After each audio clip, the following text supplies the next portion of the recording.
आज का हमारा टॉपिक है संसदीय कार्य प्रणाली, conduct of business in parliament. यानी संसद में कार्य का संचालन कैसे होता है। और संसद में कार्य के संचालन के लिए कुछ प्रावधान संविधान में दिए हुए हैं, कुछ कार्य संसदीय परंपराओं के द्वारा किए जाते हैं और कुछ कार्य लोकसभा में लोकसभा की प्रक्रिया एवं कार्य संचालन नियम 1952 के द्वारा और राज्यसभा में राज्यसभा की प्रक्रिया एवं कार्य संचालन नियम 1954 के तहत संपादित किए जाते हैं। जैसे संसद के सत्र, सत्रावसान और विघटन के बारे में अनुच्छेद 85 में प्रावधान दिए गए हैं, सत्र के बारे में, सत्रावसान के बारे में और विघटन के बारे में। गणपूर्ति और मतदान के बारे में अनुच्छेद 100 में प्रावधान दिए गए हैं। भाषा के बारे में अनुच्छेद 122 में प्रावधान दिए गए हैं और मंत्री और महान्यायवादी के संबंध में अनुच्छेद 88 में प्रावधान दिए गए हैं। तो संविधान संसदीय परंपराओं और लोकसभा और राज्यसभा के नियमों के तहत सदन का संचालन किया जाता है। तो इन्हीं की आज हम चर्चा करेंगे कि सत्र कब होता है, सत्रावसान कब होता है, स्थगन कब होता है, विघटन कब होता है, गणपूर्ति कितनी चाहिए, संसद में भाषा कौन सी होती है, महान्यायवादी और मंत्रियों के संसद के सदनों में क्या अधिकार हैं। इसके अलावा आज की क्लास में हम विभिन्न विधेयक, प्रस्ताव, संकल्प और नोटिस, इन सभी पर लोकसभा के विघटन, लोकसभा का सत्रावसान और लोकसभा के स्थगन पर क्या प्रभाव पड़ता है। जब लोकसभा विघटित हो जाती है तो विधेयक का क्या होता है, क्या वो लैप्स होता है या वो बना रहता है। लोकसभा में कोई संकल्प लंबित है, कोई प्रस्ताव लंबित है, उसका सत्रावसान पर क्या प्रभाव पड़ता है, स्थगन पर क्या प्रभाव पड़ता है, इनकी भी जानकारी प्राप्त करेंगे। तो आइए सबसे पहले हम चर्चा करेंगे संसद के सत्र की। संसद के कार्य संचालन की जिम्मेदारी भी हमारे यहाँ एक मंत्रालय को दी गई है और उस मंत्रालय का क्या नाम है, संसदीय कार्य मंत्रालय। संसदीय कार्य मंत्रालय। इस मंत्रालय के पास संसद के कार्य संचालन की संपूर्ण जिम्मेदारी होती है। संसद में कब कौन से विधेयक को लाना है, संसद की बैठक कब बुलानी है, राष्ट्रपति का अभिभाषण कब होना है और व्हिप कब जारी किया जाएगा, इन सभी से संबंधित जिम्मेदारी संसदीय कार्य मंत्रालय के पास होती है। जब सरकार के द्वारा कोई विधेयक लाया जाता है तो दूसरे दलों से समर्थन जुटाना, व्हिप जारी करना और राष्ट्रपति का अभिभाषण कब होगा और संसद की बैठकें कब बुलाई जाएंगी, ये सारी चीजें कौन सा मंत्रालय देखता है, संसदीय कार्य मंत्रालय देखता है। आप जानते हो संसद की या लोकसभा की सारी जो कार्य संचालन है वो लोकसभा के अध्यक्ष के द्वारा संपन्न किया जाता है, लेकिन वो किसके परामर्श से संपन्न करता है, वो संसदीय कार्य मंत्रालय से परामर्श करके ही लोकसभा की पूरी कार्यवाही का संचालन करता है। तो पहली बात आपको ये समझ में आ गई होगी कि संसद के कार्य का संचालन की संपूर्ण जिम्मेदारी किसकी है, संसदीय कार्य मंत्रालय की है। इसके लिए एक अलग मंत्रालय बना हुआ है जिसको संसदीय कार्य मंत्रालय बोलते हैं। तो चलिए अब देखते हैं संसद के कार्य का संचालन। तो सबसे पहला जो बिंदु आता है वो सत्र का आता है, सेशन। सत्र को क्या बोलते हैं, सेशन बोलते हैं। अनुच्छेद 85 में प्रावधान किया गया सत्र के बारे में, सत्रावसान, प्रोरोग और डिसोल्यूशन। विघटन को क्या बोलते हैं, डिसोल्यूशन बोलते हैं। इन तीनों बिंदुओं के बारे में प्रावधान कहाँ किया गया है, अनुच्छेद 85 में किया गया है। संविधान का जो अनुच्छेद 85 उसमें कहा गया है कि संसद का सत्र, सत्रावसान और विघटन राष्ट्रपति के द्वारा किया जाएगा। सत्र को आहूत करने का अधिकार किसके पास है, सत्र को आहूत करने का अधिकार राष्ट्रपति के पास है। सबसे पहले हम बात करते हैं एक सत्र की। तो सत्र को कौन आहूत करेगा, सत्र को आहूत करने का अधिकार किसके पास है, राष्ट्रपति के पास है। और राष्ट्रपति क्या मनमर्जी से सत्र को आहूत करता है क्या, नहीं, राष्ट्रपति मंत्रिपरिषद की सलाह से इस सत्र को आहूत करता है। राष्ट्रपति अपनी मनमर्जी से कभी भी सत्र को नहीं बुला सकता। तो पहली बात हो गई, सत्र को आहूत कौन करेगा? राष्ट्रपति करेगा। दूसरी बात है कि सत्र को आहूत कब करेगा और कितनी अवधि के लिए करेगा, इसके लिए संविधान में कोई प्रावधान नहीं दिया हुआ है। संविधान में सिर्फ एक ही प्रावधान दिया गया है, संसद की 2 बैठकों के बीच में, संसद की 2 बैठकों के बीच 6 माह से अधिक अंतराल नहीं होना चाहिए। 6 माह से अधिक अंतराल नहीं होना चाहिए, ये प्रावधान संविधान में किया गया है। तो 6 माह से अधिक अंतराल नहीं होना चाहिए, इसका अर्थ हुआ कि 1 वर्ष में 2 बैठकें होना जरूरी हैं। इसको हम क्या समझ सकते हैं? 1 वर्ष में कितनी बैठक होना जरूरी है? कम से कम 2 बैठक होना आवश्यक है। 1 वर्ष में संसद की कितने बैठकें होना आवश्यक है? 2 बैठक होना आवश्यक है। 1 वर्ष में अगर 2 बैठकें होती हैं, 2 बैठकें होना आवश्यक है, तो एक बैठक मान लीजिए 1 जनवरी को हो जाती है, तो दूसरी जो बैठक है वो 1 जुलाई से पहले पहले होनी चाहिए। यानी दोनों के बीच में 6 माह से ज्यादा का गैप नहीं हो सकता। फिर अगली बैठक कब होना जरूरी है? अगली बैठक वापस 1 जनवरी से पहले पहले होना आवश्यक है। इस प्रकार 6 माह के गैप से बैठक हो सकती हैं। अब दूसरी बात यह है कि ये बैठक कितने दिन की होगी, इसकी अवधि कितनी होगी और बैठक किस दिनांक से शुरू होगी, इसके बारे में संविधान मौन है। संविधान में इसके लिए कोई प्रावधान नहीं किया गया है कि जो बैठक होगी उसकी अवधि क्या होगी और बैठक किस तिथि से प्रारंभ होगी, इसके बारे में प्रावधान नहीं किया गया है। तो इसके बारे में निर्णय कौन लेता है? इसके बारे में स्पीकर और संसदीय कार्य मंत्रालय यानी मंत्रिपरिषद ही तय करती है कि कितनी अवधि की यह बैठक होगी और किस दिनांक से बैठक बुलाई जाएगी। वो तय करके राष्ट्रपति के पास सूचना भेजते हैं और राष्ट्रपति उसके लिए डेट को डिसाइड कर देता है कि आपको इस दिनांक को बैठक में आना है। फिर देखिए यहाँ पे सत्र लिखा हुआ है। सत्र का क्या मतलब होता है? अभी तो हमने किसकी बात की है? बैठक की बात की है। और एक बैठक 11 बजे से लेकर सुबह 11 बजे से लेकर शाम को 6 बजे तक चलती है। ये क्या हो गई? एक बैठक हो गई। इसको क्या बोलते हैं? एक बैठक बोलते हैं, यानी मीटिंग बोलते हैं। इसको एक बैठक बोलेंगे। अब दूसरी बात है, यहाँ पे क्या लिखा हुआ है? सत्र लिखा हुआ है। तो सत्र का क्या मतलब होता है? सत्र का मतलब यानी सेशन। सेशन किसको कहेंगे?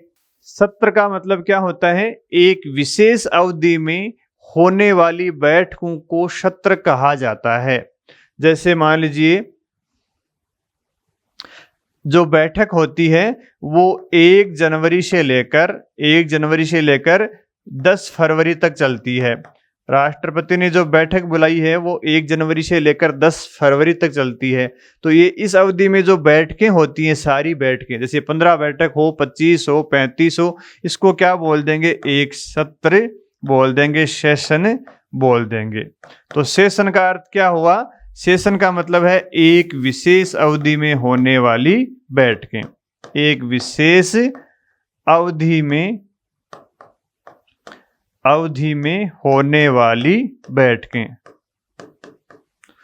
इनको क्या बोलते हैं? सेशन बोलते हैं। इसका मतलब हुआ कि एक सेशन में कई बैठकें हो सकती हैं। जैसे 1 जनवरी से सेशन चला है, 10 फरवरी तक चला है, तो इसमें 20, 25, 30, 35 कितने भी दिन बैठक हो सकती हैं। इसका मतलब एक सत्र में बहुत सारी बैठकें हो सकती हैं। तो सत्र का अर्थ होता है कि एक विशेष अवधि में, यानी ये अवधि है यहाँ से लेकर यहाँ तक, इसमें जो बैठकें होती हैं उसको क्या बोल देते हैं? सभी को मिलाकर सत्र बोलते हैं। और 1 वर्ष में कितने सत्र होते हैं, इसके बारे में संविधान में कोई प्रावधान नहीं किया गया है। और परंपरा के अनुसार हमारे देश में 1 वर्ष में 3 सत्र होते हैं। कितने सत्र होते हैं? 3 सत्र होते हैं। तो देखिए कौन कौन से सत्र होते हैं। जैसे पहला होता है बजट सत्र, पहला सत्र कौन सा होता है, बजट सत्र होता है। फिर मानसून सत्र होता है और फिर शीतकालीन सत्र होता है, शीतकालीन सत्र होता है। बजट सत्र की जो अवधि होती है वो फरवरी से लेकर मई तक होती है। यानी फरवरी से मई की अवधि में जितनी बैठकें होंगी उनको क्या बोलेंगे, उनको एक सत्र बोलते हैं और उस सत्र का नाम क्या है, बजट सत्र है। तो फरवरी से मई तक लगभग 3 महीने हो गए, फरवरी मार्च अप्रैल और मई। फरवरी से मई तक 4 महीने हो गए, फरवरी मार्च अप्रैल और मई। इन 4 महीनों में लगभग 100-120 बैठकें हो सकती हैं। तो इन सभी बैठकों को क्या बोल देंगे, सत्र बोलेंगे और उस सत्र का नाम क्या है, बजट सत्र है। ठीक है, तो ये क्या हो गया, एक सत्र हो गया और इस एक सत्र में 120 के लगभग बैठकें होती हैं। 120 भी हो सकती हैं, 110 भी हो सकती हैं, 100 भी हो सकती हैं, 90 भी हो सकती हैं। ये मैंने आपको उदाहरण के लिए बताया है। तो पहली बात तो ये हो गई कि इसको क्या बोलेंगे, सत्र बोलेंगे। और इस सत्र को आहूत कौन करेगा, सत्र का प्रारंभ कौन करेगा, सत्र का प्रारंभ करेगा भारत का राष्ट्र। सत्र का प्रारंभ कौन करेगा, भारत का राष्ट्रपति सत्र को प्रारंभ करेगा। और सत्र का समापन भी कौन करेगा, सत्र का समापन भी भारत का राष्ट्रपति करेगा। यानी सत्र का प्रारंभ और सत्रावसान दोनों कार्य किसके द्वारा किए जाएंगे, राष्ट्रपति के द्वारा किए जाएंगे। सत्र का प्रारंभ का तो मतलब जिस दिन लोकसभा बैठक में आती है वो सत्र का प्रारंभ हो गया। ये राष्ट्रपति के द्वारा आदेश निकाला जाता है कि फलाने फलाने दिन आपको फलानी जगह बैठक के लिए आना है, उस दिन से सत्र प्रारंभ हो जाता है। और उसके बाद में जब मंत्रिपरिषद उसको सलाह देती है कि भाई अब सत्र का समापन कर दो, तो वो सत्रावसान का नोटिफिकेशन निकाल देता है कि अब लोकसभा के इस सत्र का समापन किया जाता है। तो जिस दिन इन बैठकों का समापन करता है राष्ट्रपति, उसको क्या बोलते हैं, सत्रावसान बोलते हैं। यानी सत्र को समाप्त करना क्या कहलाता है, सत्रावसान कहलाता है। तो सत्र को आहूत भी राष्ट्रपति करता है, सत्र का समापन भी राष्ट्रपति करता है। सत्र का समापन करता है उसको क्या बोलते हैं, सत्रावसान बोलते हैं। जिस दिन राष्ट्रपति के द्वारा सत्र का समापन किया जाता है, सत्र का समापन किया जाता है, वो क्या कहलाता है, सत्र का समापन सत्रावसान कहलाता है। तो ये तो बात हो गई सत्र और सत्रावसान की। तो मान लीजिए ये एक सत्र है, बजट सत्र।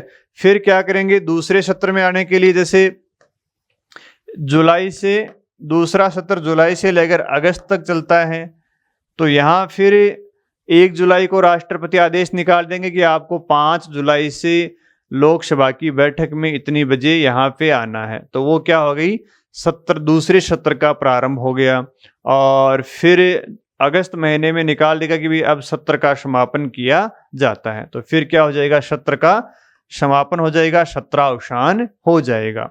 तो इस प्रकार दूसरा सत्र हो गया। इसी प्रकार तीसरे सत्र के बारे में राष्ट्रपति के द्वारा अधिसूचना निकाली जाती है, सत्र को प्रारंभ करने की भी और सत्र को समाप्त करने की भी अधिसूचना राष्ट्रपति निकालता है। नोटिफिकेशन राष्ट्रपति के द्वारा ही निकाला जाता है। तो सत्र का प्रारंभ और समापन राष्ट्रपति के द्वारा किया जाता है। अब देखिए जो बीच की अवधि है इसको क्या बोलेंगे, इसको विश्रांति काल बोलते हैं। क्या बोलते हैं, विश्रांति काल। जब संसद का सत्र नहीं चल रहा होता है उस अवधि को क्या बोलते हैं, विश्रांति काल बोलते हैं। यानी सत्र के समापन यानी सत्रावसान के बाद में क्या होता है, विश्रांति काल चलता है।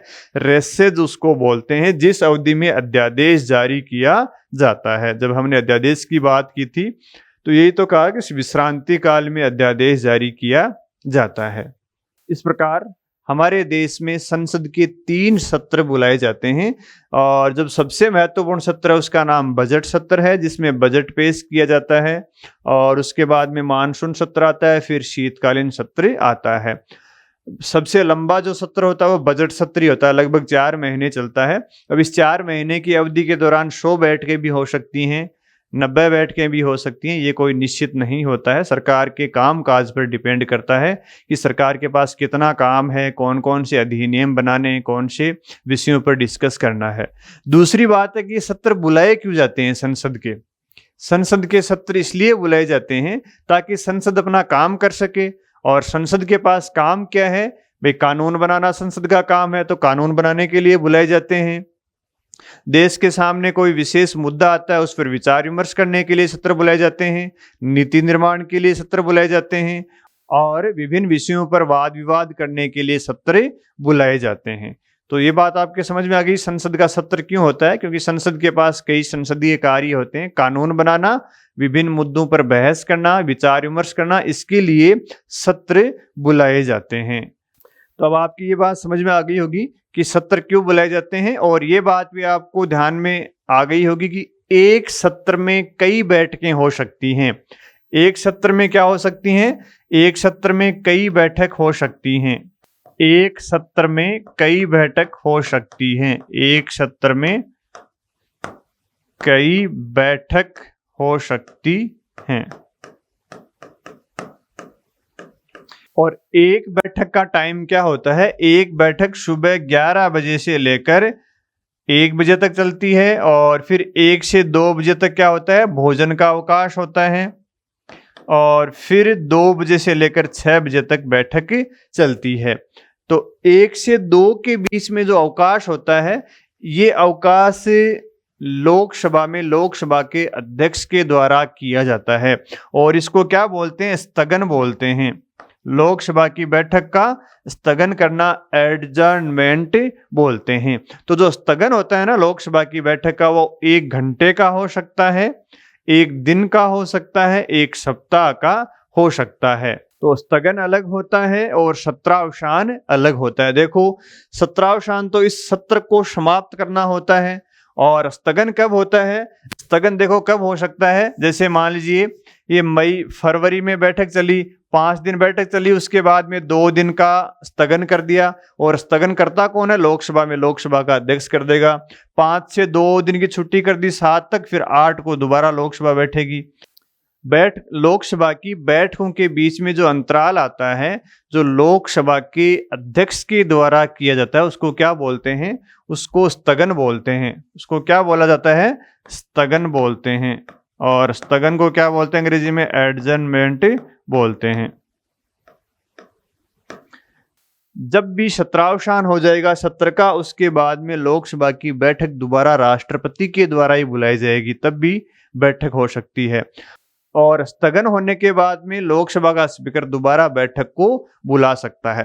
तो स्थगन तो कौन करता है? लोकसभा का, लोकसभा में लोकसभा का अध्यक्ष करता है, लोकसभा का अध्यक्ष करता है। और सत्रावसान कौन करता है? भारत का राष्ट्रपति करता है। स्थगन तो क्या हो सकता है? 1 घंटे का हो सकता है, 1 दिन का हो सकता है, और 1 सप्ताह का हो सकता है, 1 महीने का हो सकता है, 20 दिन का हो सकता है, कितने भी टाइम का स्थगन हो सकता है।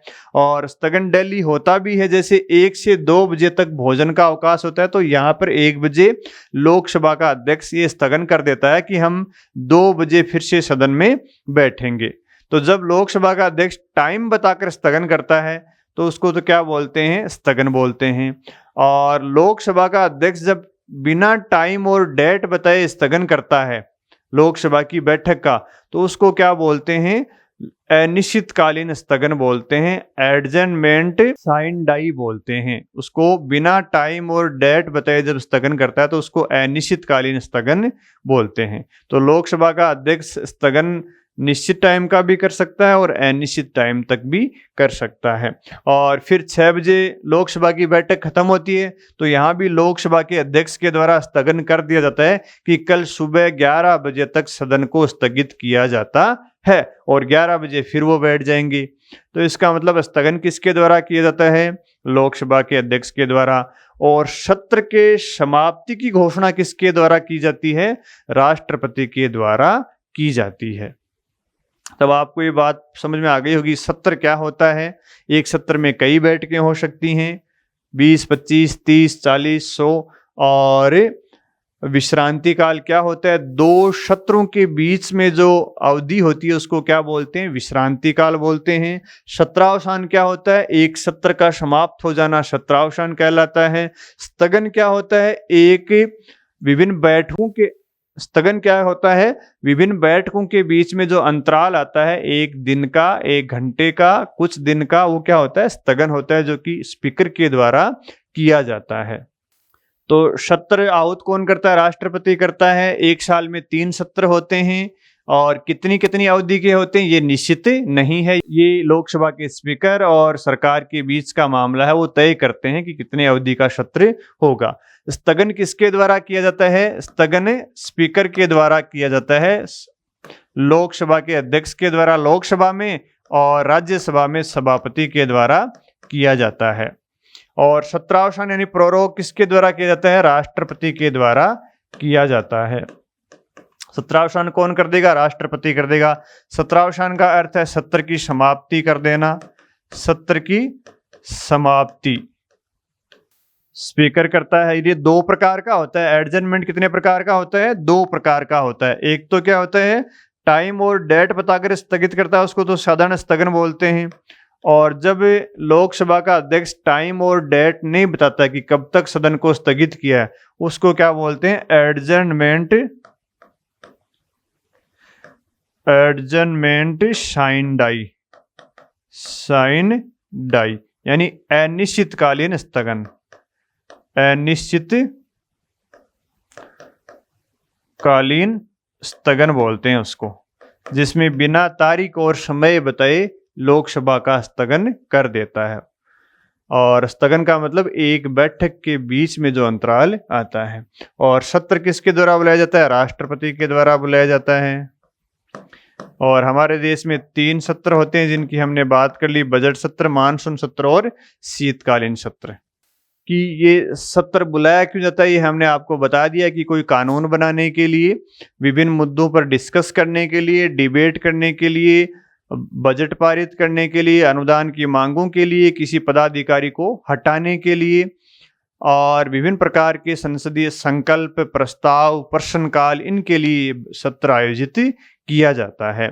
उसके बाद में देखते हैं विघटन क्या होता है। विघटन का क्या मतलब होता है? डिसोल्यूशन क्या होता है? पहली बात तो है कि विघटन कौन करता है? राष्ट्रपति करता है। राष्ट्रपति किसका विघटन करता है? लोकसभा का करता है। आप जानते हो राज्यसभा तो कभी विघटित नहीं होती है, स्थायी सदन होता है। तो राष्ट्रपति किसका विघटन कर सकता है? लोकसभा का विघटन कर सकता है। कब करता है भाई? राष्ट्रपति अपनी मनमर्जी से करता है या उसके लिए कोई बाध्यता है? तो राष्ट्रपति लोकसभा का विघटन तभी करता है जब लोकसभा का कार्यकाल पूर्ण हो जाए। पहली शर्त तो क्या है?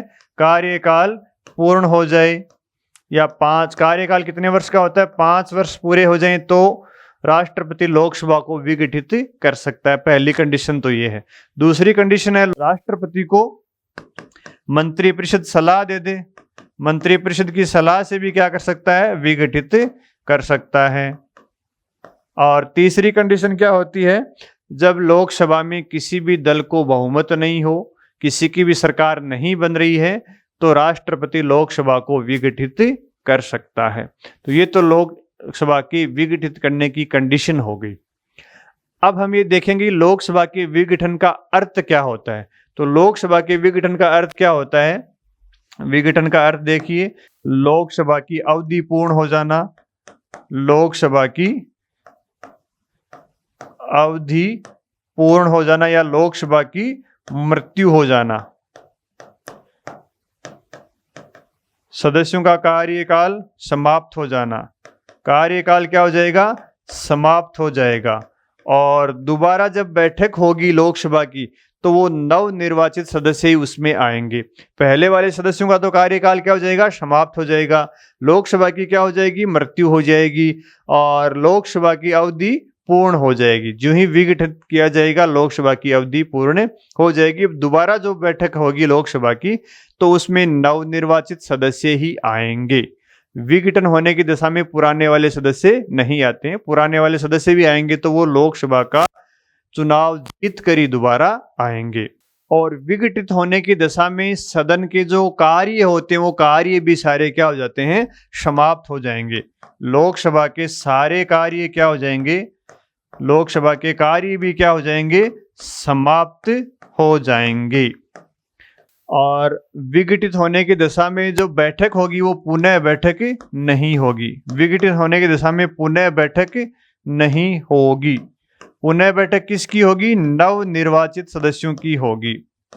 नव निर्वाचित सदस्य आएंगे, उन्हीं की बैठक होगी। विघटित होने की दशा में लोकसभा की पुनः बैठक नहीं होती है। जब बैठक होगी तो दोबारा जो सदस्य निर्वाचित होकर आएंगे उन्हीं की बैठक होगी। तो ये मतलब होता है लोकसभा की विघटित होने का। कर्ता कौन है, राष्ट्रपति करता है। जब कार्यकाल पूर्ण हो जाए तो मंत्रिपरिषद उसको सलाह दे देती है, या बीच में मंत्रिपरिषद की सलाह के द्वारा विघटित कर सकता है। अगर लोकसभा में मंत्रिपरिषद को बहुमत नहीं हो और दूसरी वैकल्पिक सरकार का गठन नहीं होता है तो भी राष्ट्रपति लोकसभा का विघटन कर सकता है, और मंत्रिपरिषद की सलाह से तो विघटित करता ही करता है। और विघटित होने का अर्थ आप समझ गए होंगे, लोकसभा की मृत्यु हो जाना, सदस्यों का कार्यकाल पूर्ण हो जाना, सदन की मृत्यु हो जाना, सदन का कार्यकाल समाप्त हो जाना, और सदन के जो कार्य होते हैं वो सारे समाप्त हो जाएंगे जो ही विघटन होगा। विघटन होने के बाद में पुनः बैठक नहीं होगी। पुनः बैठक कब होगी, जब दोबारा सदस्य निर्वाचित होकर आएंगे, यानी नव निर्वाचित सदस्यों की ही बैठक हो सकती है। तो ये लोकसभा का विघटन है जिसको डिसोल्यूशन बोलते हैं। अनुच्छेद 85 में इनका प्रावधान किया गया है।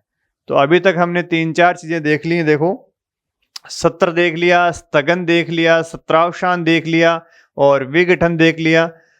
अब हम देखेंगे गणपूर्ति और मतदान। तो गणपूर्ति और मतदान क्या होता है, देखिए गणपूर्ति और मतदान क्या होता है। गणपूर्ति और मतदान यह अनुच्छेद 100 में प्रावधान किया गया है। भारत के संविधान के अनुच्छेद 100 में 2-3 प्रावधान किए गए। पहला प्रावधान किया गया मतदान के बारे में कि मतदान कैसे होगा। दूसरा प्रावधान किया गया है रिक्ति होने पर बैठक, सदन में रिक्ति होने पर बैठक। और तीसरा प्रावधान किया गया है गणपूर्ति के बारे में, और चौथा प्रावधान किया गया है गणपूर्ति नहीं होने पर, गणपूर्ति नहीं होने पर बैठक का स्थगन।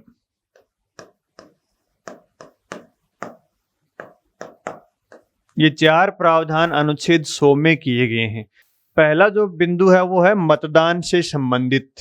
इसमें यह कहा गया कि संविधान में अन्य जगह उल्लेखित प्रावधानों के अलावा सदन में जो भी कार्यवाही की जाएगी, और चाहे वो संयुक्त बैठक हो चाहे वो एक ही सदन की बैठक हो, उसमें जो निर्णय लिए जाएंगे वो सामान्य बहुमत से निर्णय लिए जाएंगे। कैसे निर्णय लिए जाएंगे, सामान्य बहुमत से। सामान्य बहुमत से निर्णय लिए जाएंगे। इसका मतलब ये नहीं है कि कहीं भी विशेष बहुमत का प्रयोग नहीं किया जाएगा। विशेष बहुमत का भी प्रयोग किया जाएगा निर्णय करने में, लेकिन कहाँ, जहां संविधान में लिखा है कि भाई इस विषय का निर्णय विशेष बहुमत से किया जाएगा, वहां विशेष बहुमत से ही निर्णय किया जाएगा। जैसे संविधान संशोधन हो, वहां विशेष बहुमत की प्रयोग की आवश्यकता पड़ती है। लेकिन उनको छोड़कर बाकी सारे कार्यवाही और निर्णय कैसे किए जाएंगे, सामान्य बहुमत से किए जाएंगे। चाहे एक सदन की बैठक हो चाहे संयुक्त बैठक हो। संयुक्त बैठक में भी निर्णय कैसे किए जाएंगे, सामान्य बहुमत से निर्णय किए जाएंगे। और सामान्य बहुमत का अर्थ क्या है, उपस्थित एवं मतदान करने वाले सदस्यों का बहुमत। उपस्थित एवं मतदान करने वाले सदस्यों का बहुमत।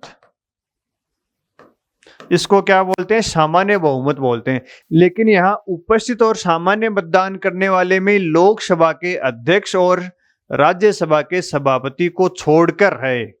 उसको शामिल इसमें नहीं किया जाता। तो उपस्थित और मतदान करने वाले सदस्यों में किसको छोड़ा जाएगा? अगर लोकसभा है तो लोकसभा के अध्यक्ष को, लोकसभा के अध्यक्ष को मतदान में नहीं गिना जाएगा, और सभापति है तो सभापति को इसमें नहीं गिना जाएगा। यानी लोकसभा का अध्यक्ष, राज्यसभा का सभापति मतदान नहीं करेंगे। वो मतदान कब करेंगे? जब दोनों पक्ष बराबर हो जाते हैं तभी मतदान करेंगे, अन्यथा वो पहली बार में मतदान नहीं करते हैं। जब भी सदन में वोटिंग होती है, चाहे वो वॉइस वोटिंग हो चाहे वो मत विभाजन हो, दोनों ही बार लोकसभा के अध्यक्ष और सभापति पहली बार वोटिंग नहीं करते हैं। वो वोटिंग कब करेंगे? जब सदन में दोनों पक्ष बराबर हो जाएं, यानी हाँ पक्ष में भी उतने वोट हो और ना पक्ष में भी बराबर वोट हो, तब वो सदन में गतिरोध तोड़ने के लिए निर्णायक वोट देते हैं, प्रथमतः ही वोट नहीं देंगे। तो पहली जो बात कही गई है अनुच्छेद 101 में, उसमें क्या कहा गया है कि सदन में जो भी कार्यवाही होगी उसका निर्णय कैसे किया जाएगा? सामान्य बहुमत से किया जाएगा। लेकिन सारी कार्यवाही का नहीं, जहां संविधान संशोधन के लिए विशेष बहुमत की आवश्यकता होती है वहां तो विशेष बहुमत ही काम में लिया जाएगा। तो उनको छोड़कर अन्य जगह सारे निर्णय सामान्य बहुमत से लिए जाएंगे। जो संयुक्त बैठक होती है उसके निर्णय भी सामान्य बहुमत से लिए जाएंगे। अब आती है सामान्य बहुमत होता क्या है? तो उपस्थित और मतदान करने वाले सदस्यों के बहुमत का अर्थ क्या होता है? यहाँ पर उपस्थित और मतदान करने वाले सदस्यों के बहुमत का अर्थ क्या होता है? यहाँ पे दो शब्द क्यों लिखे हैं, उपस्थित और मतदान करने वाला? ये इसलिए लिखे हैं कि सदन में जब भी किसी विषय पर वोटिंग होती है, सदन में जब भी किसी विषय पर मतदान होता है, तो उस मतदान की एक प्रक्रिया है। प्रक्रिया क्या है कि उस विषय की जो संपूर्ण कार्यवाही है, उस संपूर्ण कार्यवाही में जो व्यक्ति उपस्थित होते हैं वही लोग वोटिंग कर सकते हैं।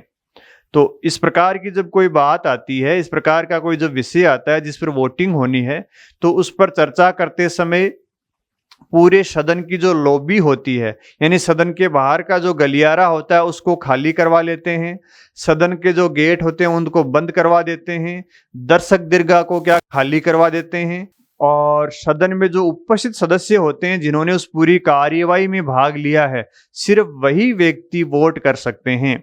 मत विभाजन के दौरान या मतदान के दौरान कोई बाहर से सदस्य आकर मत नहीं डाल सकता है।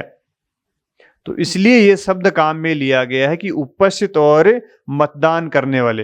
वे कई बार जब मतदान कराने की बारी आती है तो जो पक्ष कमजोर होता है वो बाहर से अपने सदस्यों को बुला सकते हैं कि आ जाओ अब मतदान होने वाला, आप भी इस विषय के पक्ष या विपक्ष में मतदान कर दो। ऐसा सदन में नहीं होता है, इसलिए ये शब्द काम में लिया गया कि उपस्थित और मतदान करने वाले सदस्यों का बहुमत। तो ये बात क्लियर हो गई, उपस्थित और मतदान क्या होता है। दूसरा, इनका बहुमत क्या होता है। जैसे मान लीजिए सदन में 200 सदस्य उपस्थित हैं और 200 ने मतदान किया है, तो 200 का बहुमत कितना होगा? 200/2 + 1 = 101, यानी सामान्य बहुमत हो गया। 300 है तो उपस्थित और मतदान करने वाले का बहुमत कितना हो गया? 151 हो गया। 100 ही सदस्य उपस्थित हैं तो 51 हो गया सिर्फ। ये क्या होता है? सामान्य बहुमत होता है, जो उपस्थित और मतदान करने वाले सदस्यों का बहुमत होता है। और फिर अगली बात इसमें है कि लोकसभा का अध्यक्ष और जो सभापति होता है राज्यसभा में, वो प्रथमतः ही मतदान नहीं करते। यानी ये जो 200 सदस्य वोटिंग कर रहे हैं, सदन में 200 तो ये हो गए और एक स्पीकर भी हो गया, तो जो बहुमत निकाला जाएगा वो 200 में से निकाला जाएगा। इनको कभी भी नहीं गिना जाता है। इनको कब गिना जाएगा? जब पक्ष में भी 100 लोग आ जाएं और विपक्ष में भी 100 लोग आ जाएं, तब ये स्पीकर क्या करता है? वोट डालता है। फिर वो एक तरफ वोट डाल देगा, उसी तरफ वो मामला झुक जाएगा। यानी गतिरोध तोड़ने के लिए वोट डालते हैं, जिसको क्या बोलते हैं? निर्णायक वोट बोलते हैं। स्पीकर के द्वारा दिए गए वोट को क्या बोलते हैं? निर्णायक वोट बोलते हैं। जो कब दिया जाता है? जब सदन में वोटिंग में संख्या बराबर हो जाए तभी वो वोट डालेगा, अन्यथा वोट नहीं डालता। यानी प्रथमतः ही लोकसभा का अध्यक्ष और राज्यसभा का सभापति वोट नहीं डालते हैं, बराबर होने की स्थिति में वोट डालते हैं। ठीक है, ये बात हो गई मतदान से संबंधित। दूसरी बात आती है रिक्ति होने पर भी बैठक हो सकती है। जैसे सदन में कोई कार्यवाही चल रही है और कार्यवाही के दौरान मान लीजिए कुछ स्थान रिक्त हैं। सदन में तो 543 सदस्य हैं, लेकिन कभी किसी सदस्य की मृत्यु हो जाती है या किसी ने पद त्याग कर दिया, तो मान लीजिए सदन में सदस्यों की संख्या घटकर हो गई 515। 515 सदस्यों से ही बैठक हो रही है, तो वो बैठक क्या मानी जाएगी? वैध मानी जाएगी। या मान लीजिए 50 सदस्य कम है, किसी ने त्यागपत्र दे दिया या किसी की मृत्यु हो गई, कोई अयोग्य हो गया, 500 सदस्य ही बचे हैं सदन में, तो 500 सदस्यों के द्वारा बैठक की जाएगी, वो भी क्या हो जाएगी? वैध बैठक ही होगी। या फिर सदन में 500 के अतिरिक्त 5 सदस्य ऐसे बैठे हैं जिनको सदन में बैठने का अधिकार नहीं है, वो भी कार्यवाही में शामिल हो जाते हैं, तो भी वो बैठक क्या हो जाएगी? वैध ही होगी, सही मानी जाएगी। यानी ऐसे सदस्य जिनको सदन में बैठने का अधिकार नहीं है, लेकिन फिर भी वो कार्यवाही के दौरान सदन में बैठ जाते हैं और सदन की कार्यवाही पूर्ण हो जाती है, तो उस बैठक को या उस कार्यवाही को वैध माना जाएगा। तो रिक्तियों की दशा में होने वाली बैठक भी क्या होती है? वैध होती है। और कोई ऐसा व्यक्ति सदन में बैठ गया जो बैठने का हकदार नहीं है, उसने कार्यवाही में भाग भी लिया और वोट भी दे दिया, तो वो कार्यवाही वैध मानी जाएगी या अवैध मानी जाएगी? वो कार्यवाही भी क्या होगी? वैध ही मानी जाएगी। तो ये सिंपल सी बात है, अनुच्छेद 100 क्लॉज 2 में दी गई है। फिर तीसरी बात आती है अनुच्छेद 100 और 3, गणपूर्ति की बात की गई, जिसको क्या बोलते हैं? कोरम भी बोलते हैं, अंग्रेजी में क्या बोलते हैं? कोरम। तो कोरम का क्या मतलब होता है कि सदन की बैठक होने के लिए न्यूनतम सदस्यों की संख्या क्या कहलाती है? कोरम या गणपूर्ति कहलाती है। भाई वह न्यूनतम संख्या जिनके बिना सदन की बैठक नहीं हो सकती, उसको क्या बोलते हैं? गणपूर्ति बोलते हैं। तो लोकसभा और राज्यसभा में गणपूर्ति की संख्या अलग अलग है। जैसे लोकसभा में बात करें,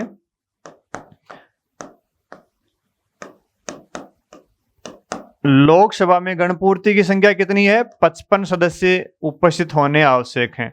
अगर लोकसभा की एक बैठक हो रही है तो उसमें न्यूनतम कितने सदस्य उपस्थित होंगे? तो उसको क्या बोलेंगे? गणपूर्ति बोलेंगे, 55 सदस्य।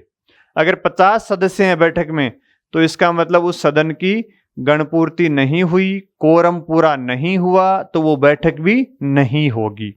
और राज्यसभा में कोरम के लिए या गणपूर्ति के लिए कितने सदस्यों की आवश्यकता होती है? 25 सदस्यों की आवश्यकता होती है। राज्यसभा में गणपूर्ति कितनी होती है? 25 सदस्यों की। लोकसभा में कितनी होती है? 55 सदस्यों की। अब ये जो गणपूर्ति की संख्या, ये हमने अंदाज से नहीं लिखी है, इसके लिए संविधान के 103 में प्रावधान किया गया है कि किसी सदन की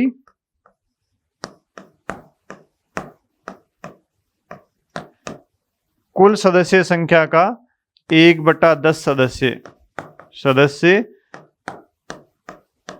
संख्या का 1/10 सदस्य कोरम को पूरा करते हैं, यानी गणपूर्ति को पूरा करते हैं। यानी गणपूर्ति होने के लिए उस सदन में कितने सदस्य होने आवश्यक हैं? उस सदन की कुल सदस्य संख्या का 1/10। तो लोकसभा में 543 हैं, तो 543 में 10 का भाग देंगे तो कितने आ जाएंगे? 543 सदस्य हैं, इसका कोरम निकालना, तो इसमें 10 का भाग दे देंगे तो कितने आएंगे? 54.3 होंगे। तो 54.3 तो हो नहीं सकते, तो 55 हो जाएंगे। राज्यसभा है तो राज्यसभा में 245 सदस्य हैं, तो इसकी गणपूर्ति कैसे निकालेंगे? 10 का भाग इसमें दे देंगे तो 24.5 आएंगे। 24.5 व्यक्ति हो नहीं सकते, इसलिए कितना हो गया गणपूर्ति? 25 हो गया। तो गणपूर्ति के लिए कितने सदस्य होने की आवश्यकता है? उस सदन की कुल सदस्य संख्या का 1/10 सदस्य होना आवश्यक है। गणपूर्ति का मतलब वह न्यूनतम संख्या जिसके बिना सदन की बैठक नहीं बुलाई जा सकती, बैठक आहूत नहीं की जा सकती, तो उसको क्या बोलते हैं? गणपूर्ति या कोरम बोलते हैं। यानी इतने सदस्य तो बैठक होने के लिए आवश्यक होते हैं, उसको कोरम या गणपूर्ति बोलते हैं। कोरम और गणपूर्ति पूर्ण करवाने की जिम्मेदारी किसकी होती है? लोकसभा के अध्यक्ष की होती है। राज्यसभा होती है तो राज्यसभा के सभापति की होती है। मान लीजिए कोरम पूर्ण नहीं हो रहा है, लोकसभा में मान लीजिए यहाँ पे 40 सदस्य उपस्थित हैं, तो इसकी बैठक होगी क्या? नहीं, इसकी बैठक स्थगित कर देगा स्पीकर। वो घंटी बजाएगा, घंटी बजाने के बाद में भी अगर सदस्य नहीं आते हैं तो वो बैठक को स्थगित कर सकता है। जब तक कोरम पूर्ण नहीं हो जाए। यही स्थिति राज्यसभा में रहती है। अगर 25 सदस्य किसी बैठक में उपस्थित नहीं हैं तो सभापति उस बैठक को स्थगित कर देगा। कब तक करेगा? जब तक 25 सदस्य पूर्ण नहीं हो जाते। तो गणपूर्ति नहीं होने पर बैठक को स्पीकर या सभापति क्या करता है? स्थगित कर देता है। ये स्पीकर का कर्तव्य है कि वो गणपूर्ति होने पर ही क्या करेगा? बैठक करेगा, अन्यथा बैठक को क्या कर देगा? वो स्थगित रखेगा। यह अनुच्छेद 104 में प्रावधान किया गया है। तो ये सदन में मतदान और गणपूर्ति से संबंधित बातें थी। इसके बाद में देखिए फिर अगला, सदन में कौन सी भाषा का प्रयोग किया जाएगा? तो देखिए अनुच्छेद 122 में प्रावधान किया गया है कि सदन में हिंदी और अंग्रेजी दोनों का ही प्रयोग किया जा सकता है। सदन में कौन सी भाषा का प्रयोग किया जाएगा? चाहे तो हिंदी का प्रयोग कर लो या अंग्रेजी भाषा का प्रयोग कर लो, दोनों भाषाओं का प्रयोग किया जा सकता है। कोई व्यक्ति हिंदी भी नहीं जानता, अंग्रेजी भी नहीं जानता, तो वो अपनी मातृभाषा में बोल सकता है। और इसकी अनुमति कौन देंगे? लोकसभा है तो स्पीकर देंगे, राज्यसभा है तो सभापति दे देंगे। भाई कोई ऐसा व्यक्ति है न हिंदी जानता है न अंग्रेजी जानता है, तो उसको मातृभाषा में बोलने का अधिकार सभापति या अध्यक्ष दे सकता है। और तीसरी बात ये कही गई है, जब तक संसद प्रावधान नहीं करे अंग्रेजी भाषा का प्रयोग 15 वर्ष के बाद भी किया जाएगा। तीसरी बात ये कही गई है कि जब तक संसदीय विधि के द्वारा प्रावधान न किया जाए, जब तक संसदीय विधि के द्वारा प्रावधान न किया जाए तो 15 वर्ष के बाद भी अंग्रेजी का प्रयोग किया जा सकता है। 15 वर्ष बाद भी अंग्रेजी भाषा का प्रयोग किया जा सकता है। पहले संविधान में ये दिया गया था कि वे 15 वर्ष तक अंग्रेजी का प्रयोग किया जाएगा, फिर संसद विधि बनाकर तय करेगी। तो संसद अगर विधि बनाकर इस बात को तय नहीं करती है कि अंग्रेजी भाषा का प्रयोग कब तक किया जाएगा, तो 15 वर्ष के बाद भी अंग्रेजी का प्रयोग किया जा सकता है। तो संसद की भाषा का मतलब क्या है? संसद का कामकाज। संसद की भाषा का मतलब है संसद का कामकाज किस भाषा में होगा। कामकाज का मतलब कोई कानून बनेगा, कोई प्रस्ताव आएगा, कोई संसद में नोटिस आएगा, और संसद की जो कार्यवाही है उसका संचालन या तो हिंदी में होगा या फिर अंग्रेजी में होगा। हिंदी में हो सकता है, अंग्रेजी में हो सकता है। तो संसद के कामकाज की भाषा का मतलब है संसद के द्वारा जो कानून बनाए जाते हैं अंग्रेजी में हो सकते हैं, हिंदी में हो सकते हैं, कोई प्रस्ताव आता है, कोई नोटिस आता है, कोई प्रश्न पूछे जाते हैं, कोई भी अविश्वास प्रस्ताव, विश्वास प्रस्ताव, ध्यानाकर्षण प्रस्ताव, अनेक प्रकार की कार्यवाही संसद में की जाती हैं। तो वो हिंदी या अंग्रेजी दोनों में किसी में भी की जा सकती है। कोई व्यक्ति इन भाषा को नहीं जानता है तो वो अपनी मातृभाषा में अभिव्यक्ति करेगा, और उसकी अनुमति कौन देगा? स्पीकर देगा, या राज्यसभा है तो सभापति दे देगा। ये संसद में भाषा से संबंधित प्रावधान अनुच्छेद 122 में दिए हुए हैं। तो इसके बाद में देखिए अगला प्रावधान क्या है। इसके बाद में मंत्री और महान्यायवादी के सदन में अधिकार। भाई जब संसद की बैठक होती है किसी सदन की, लोकसभा हो चाहे राज्यसभा हो, तो उस बैठक में भारत के महान्यायवादी और किसी मंत्री को बैठने और कार्यवाही में भाग लेने का अधिकार होता है। अनुच्छेद 88 में किसके अधिकार हैं? सदन की बैठक में मंत्री एवं महान्यायवादी के अधिकार। महान्यायवादी के अधिकार क्या अधिकार हैं? जो महान्यायवादी होता है भारत का अटॉर्नी जनरल होता है और मंत्री होता है, वो संसद के किसी भी सदन की बैठक में भाग ले सकते हैं। भाई आप जानते हो संसद में 2 सदन हैं, एक लोकसभा है, दूसरा राज्यसभा है। राज्यसभा और लोकसभा। तो जो महान्यायवादी होता है अटॉर्नी जनरल, वो लोकसभा की बैठक में भी भाग ले सकता है और राज्यसभा की बैठक में भी भाग ले सकता है, लेकिन मतदान करने का अधिकार उनके पास नहीं है। और जो मंत्री होगा, मान लीजिए मंत्री किसी एक सदन का सदस्य होगा, मान लीजिए मंत्री लोकसभा का सदस्य है। मंत्री किस सदन का सदस्य है? लोकसभा का सदस्य है। तो क्या वो राज्यसभा की बैठक में भी भाग ले सकता है क्या? हाँ, राज्यसभा की बैठक में भी भाग ले सकता है, लेकिन मतदान नहीं कर सकता। मतदान कहाँ करेगा? वो जिस सदन का सदस्य है उसी में ही मतदान करेगा। या मान लीजिए कोई ऐसा मंत्री है जो राज्यसभा का सदस्य है। राज्यसभा का सदस्य अगर कोई व्यक्ति मंत्री है ना, तो वो भी राज्यसभा में भी बैठ सकता है, भाग ले सकता है कार्यों में, लोकसभा की बैठक में भी भाग ले सकता है।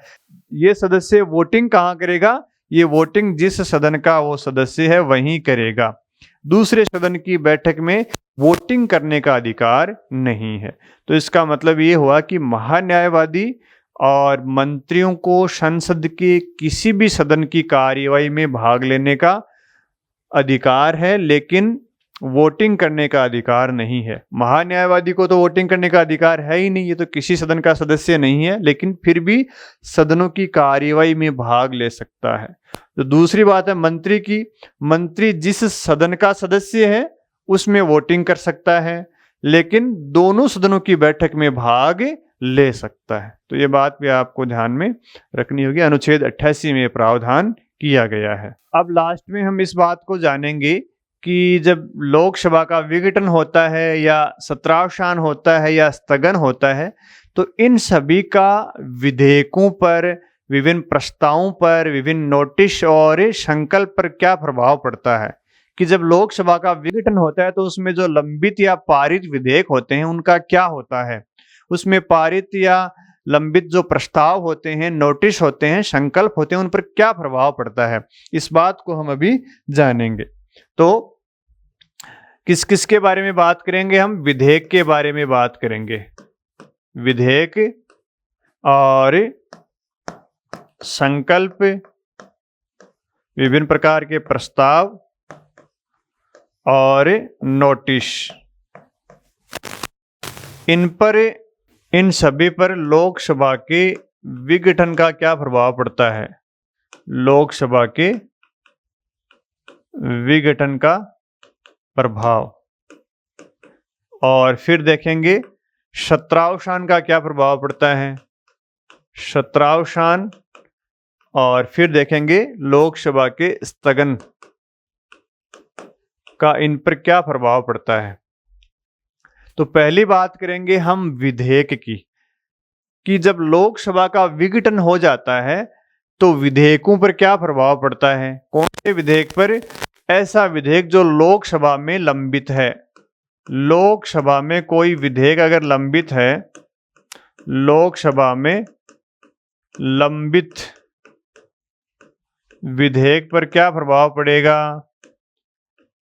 जब लोकसभा का विघटन हो जाता है तो लोकसभा में जो विधेयक लंबित है उस पर क्या प्रभाव पड़ेगा।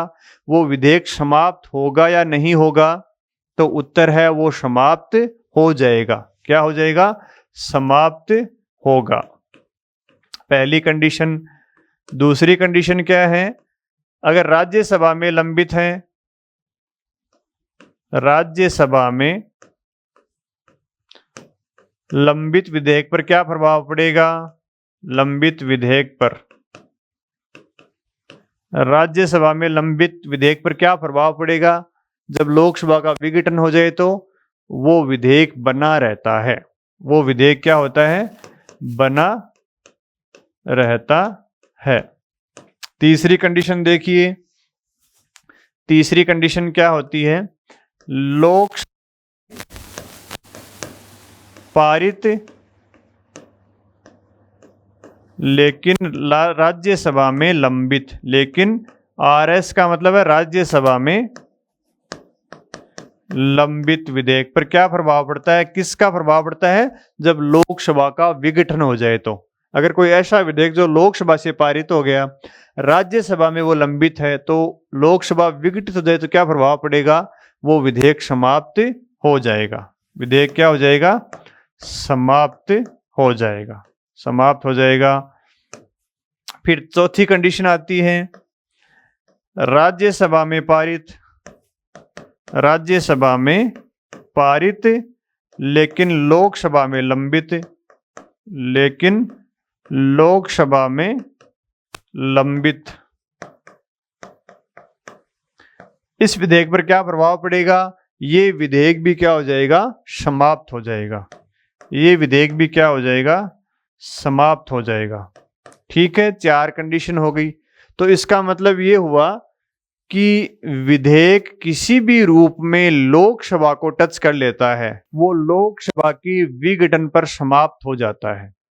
अगर विधेयक किसी भी रूप में लोकसभा के संपर्क में रहता है, लोकसभा में लंबित रहता है, लोकसभा से पारित हो जाता है, तो वो विधेयक लोकसभा की विघटन पर हमेशा समाप्त हो जाएगा। ये बात आपको ध्यान में रखनी है। अगर विधेयक ने लोकसभा को किसी भी रूप में टच कर लिया हो, चाहे वो लोकसभा से पारित हो गया हो, चाहे लोकसभा में लंबित हो, लोकसभा की विघटन पर वो विधेयक समाप्त हो जाएगा। अब देख लो कंडीशन, लोकसभा में लंबित समाप्त है, राज्यसभा में लंबित बना रहता है क्योंकि लोकसभा में गया ही नहीं, लोकसभा में पारित विधेयक भी समाप्त है, राज्यसभा में पारित लेकिन लोकसभा में लंबित समाप्त हो जाएगा। तो ध्यान रखना, जिस रूप में भी विधेयक ने लोकसभा को छू लिया है वो विधेयक समाप्त हो जाएगा। अब इसकी 2 कंडीशन है जिसमें लोकसभा में पारित विधेयक समाप्त नहीं होता है। पहली कंडीशन तो क्या है? जब राज्यसभा से भी पारित हो जाए, लोकसभा से भी पारित हो जाए, दोनों सदनों से पारित होने के बाद में राष्ट्रपति की मंजूरी के लिए अगर कोई विधेयक पड़ा हुआ है तो वो विधेयक क्या हो जाएगा? बना रहेगा। भाई लोकसभा से भी पारित हो गया, राज्यसभा से भी पारित हो गया और उसके बाद में अगर लोकसभा का विघटन होता है तो वो विधेयक क्या रहेगा? बना रहेगा, वो विधेयक समाप्त नहीं होगा। पहली कंडीशन।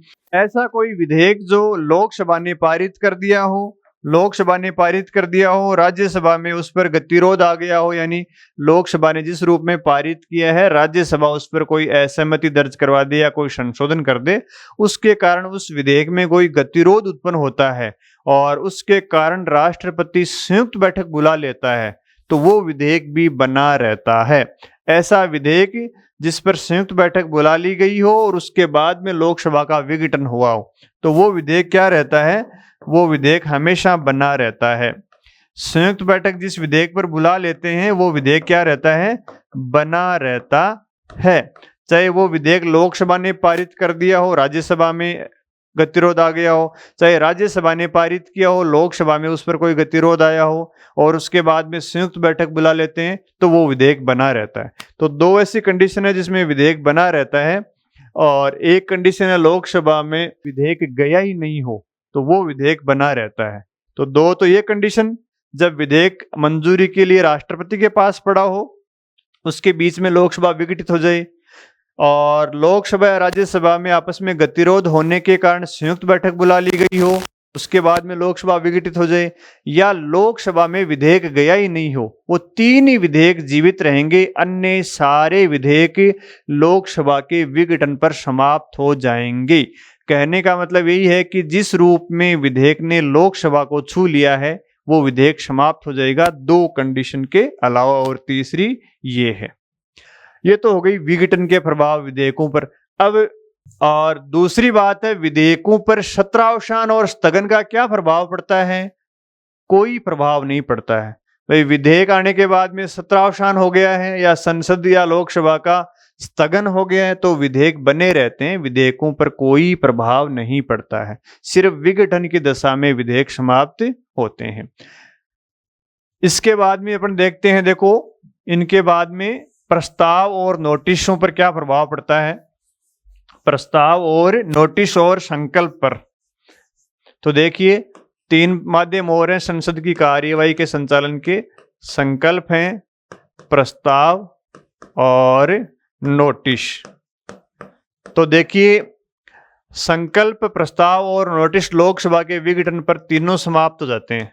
क्या होते हैं? समाप्त हो जाएंगे। ये भी समाप्त हो जाएगा, ये भी समाप्त हो जाएगा। सत्रावसान में भी क्या हो जाएंगे? संकल्प भी समाप्त हो जाएंगे, प्रस्ताव भी समाप्त हो जाएंगे और नोटिस भी क्या हो जाएंगे? समाप्त हो जाते हैं। लेकिन स्थगन पर क्या रहते हैं? ये बने रहते हैं, स्थगन पर इनका कोई प्रभाव नहीं पड़ता है। यानी जो भी नोटिस, संकल्प और प्रस्ताव लोकसभा में लंबित रहते हैं या राज्यसभा में लंबित रहते हैं, वो स्थगन होने पर बने रहते हैं, वो नष्ट नहीं होते हैं, समाप्त नहीं होते। समाप्त कब होंगे? जब सत्रावसान हो जाए, जब लोकसभा का विघटन हो जाए, तो उसमें लंबित विधेयक, तो उसमें लंबित संकल्प, प्रस्ताव और नोटिस क्या हो जाते हैं? समाप्त हो जाते हैं।